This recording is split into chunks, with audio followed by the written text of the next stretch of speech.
Halo, salam jumpa kembali dengan saya.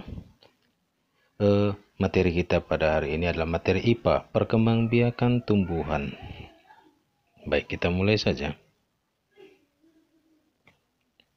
Perkembangbiakan tumbuhan terbagi atas dua macam. Yang pertama secara generatif dan yang kedua adalah secara vegetatif. Perkembangbiakan generatif merupakan perkembangbiakan secara kawin. Sering juga penyerbukan, disebut penyerbukan. Nah, sementara perkembangbiakan vegetatif adalah perkembangbiakan secara tidak kawin. Perkembangbiakan secara vegetatif terbagi menjadi dua, yaitu alami dan buatan. Perkembangbiakan generatif atau secara kawin, alat perkembangbiakannya adalah bunga. Di dalam alat kelamin jantan pada bunga adalah benang sari, sementara alat kelamin betina adalah putik. Di dalam benang sari terdapat serbuk sari. Serbuk sari merupakan sel kelamin jantan. Bagian-bagian bunga ada tangkai bunga, ada dasar bunga, ada kelopak bunga, mahkota bunga, benang sari, dan putik. Dapat kita lihat gambar dari bagian-bagian bunga tersebut. Penyerbukan. Penyerbukan adalah jatuhnya serbuk sari di atas kepala putik. Serbuk sari tadi masuk melalui tangkai putik dan menjadi bakal buah. Bakal buah berubah menjadi bakal biji. Bakal biji berisi sel kelamin betina atau sel telur, sehingga terjadilah pembuahan. Setelah terjadi pembuahan, tumbuh buah dan biji dan menjadi tumbuhan baru. Macam-macam penyerbukan itu sendiri adalah penyerbukan sendiri, biasa disebut autogami, penyerbukan tetangga atau geitonogami, penyerbukan silang allogami, dan yang terakhir adalah penyerbukan bastar. Penyerbukan sendiri merupakan jatuhnya serbuk sari ke kepala putik bunga itu sendiri. Penyerbukan tetangga adalah jatuhnya serbuk sari ke kepala putik bunga yang lain tetapi masih dalam satu pohon. Penyerbukan silang merupakan jatuhnya serbuk sari ke kepala putik bunga yang lain dan berbeda tumbuhan tetapi masih satu jenis. Sementara penyerbukan bastar adalah jatuhnya serbuk sari ke kepala putik bunga yang lain berbeda jenis tetapi masih satu varietas. Penyerbukan dapat terjadi melalui bantuan angin, hewan, manusia. Perkembangbiakan secara vegetatif atau tidak kawin. Yang pertama adalah vegetatif alami.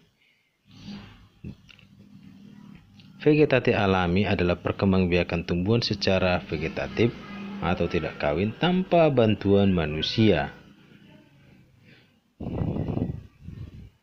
Vegetatif alami dapat dilakukan dengan cara membelah diri, spora, akar tinggal atau rizoma, umbi lapis, umbi batang, umbi akar, geragih atau stolon, dan tunas.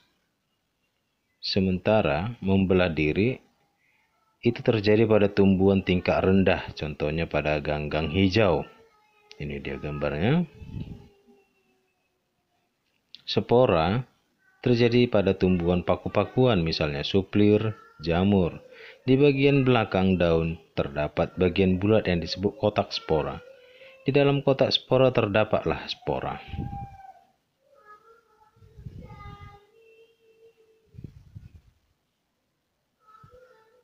Akar tinggal atau rizoma. Akar tinggal terdapat di dalam tanah. Contohnya adalah jahe, lengkuas, temulawak, kunyit, dan lain-lain.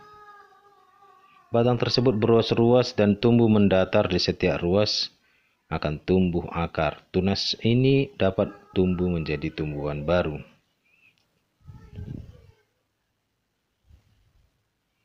Berikutnya adalah umbi lapis. Umbi lapis memiliki susunan yang berlapis-lapis. Bagian yang berlapis-lapis merupakan tunas. Tunas tumbuh membesar sehingga membentuk siung. Contohnya bawang. siung ini dapat tumbuh menjadi tumbuhan baru.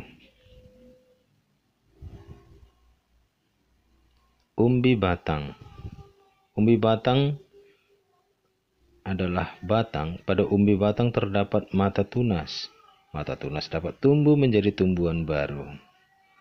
Contohnya kentang dan ketela rambat. Berikut gambarnya. Umbi akar.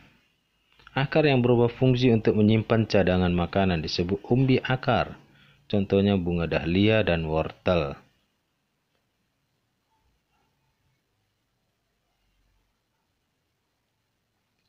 Geragih atau stolon.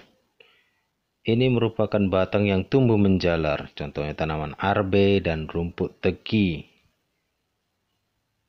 Pada ruas tumbuh tunas baru, bagian batang yang menyentuh tanah akan tumbuh akar. Bagian batang ini dapat tumbuh menjadi tumbuhan baru.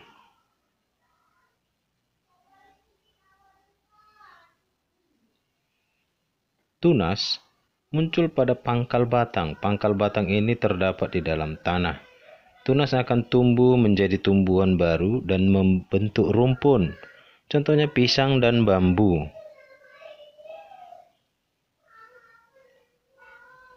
Akan tetapi pada pola tunas, ada pula tunas yang muncul di bagian tumbuhan seperti tunas yang muncul dan tumbuh di daun dan akar. Tunas ini disebut tunas adventif. Contohnya adalah cocor bebek dan sukun.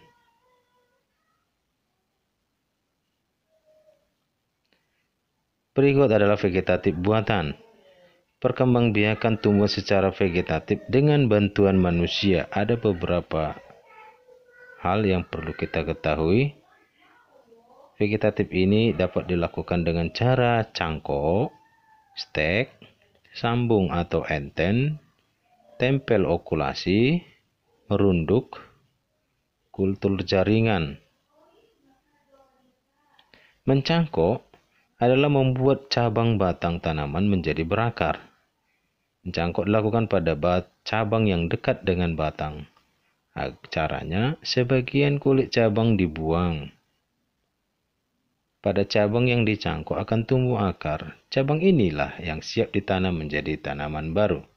Mencangkok biasanya dilakukan pada tanaman yang memiliki kambium. Contohnya tanaman mangga, jambu, dan lain-lain. Inilah proses atau urutan di dalam mencangkok.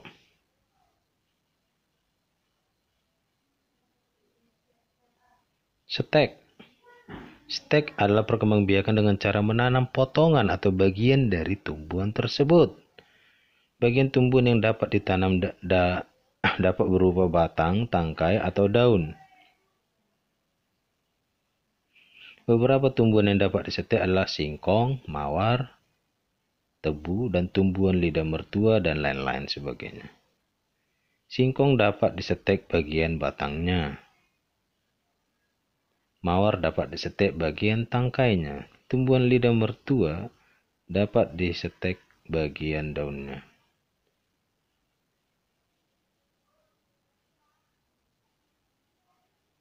Sambung atau enten.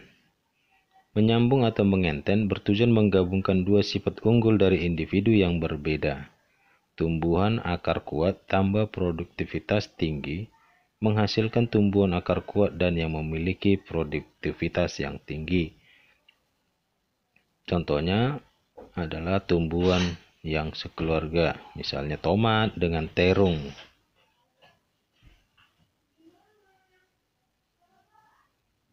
Tempel atau okulasi adalah menggabungkan mata tunas suatu tumbuhan pada batang tumbuhan lain. Tumbuhan yang akan ditempeli harus yang kuat. Tempel atau okulasi bertujuan menggabungkan dua tumbuhan berbeda sifatnya.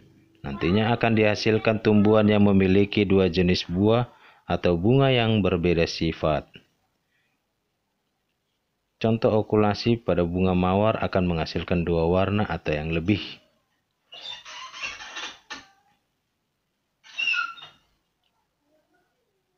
Merunduk merupakan proses menimbun batang tumbuhan ke dalam tanah. Contohnya arbe, apel, stroberi. Baik, demikian yang dapat saya sampaikan. Semoga bermanfaat dan tetap semangat. Terima kasih.